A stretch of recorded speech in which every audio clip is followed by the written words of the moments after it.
Assembly راجہ پرویز اشرف نے اسلام آباد میں ویمن پارلیمنٹیرینز کے کنونشن سے خطاب کرتے ہوئے کہا ہے کہ ملک کی ترقی میں خواتین کا اہم کردار ہے، معاشرے کی ترقی کے لیے خواتین کو خود مختار بنانے کی ضرورت ہے۔ راجہ پرویز اشرف نے کہا کہ ہماری خواتین بے پناہ صلاحیتوں کی مالک ہیں، ان کو معاشی، سیاسی اور معاشرتی طور پر مستحکم ہونا چاہیے۔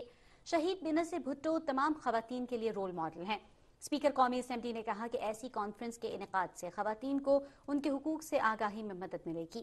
خواتین کے قومی دن کے حوالے سے منعقدہ کنونشن سے خطاب کرتے ہوئے ویمن پارلیمنٹری کاکس کی سیکریٹری شاہدہ رحمانی نے کہا کہ حکومت خواتین کو قومی دھارے میں شامل کرنے کے لیے پرعزم ہے۔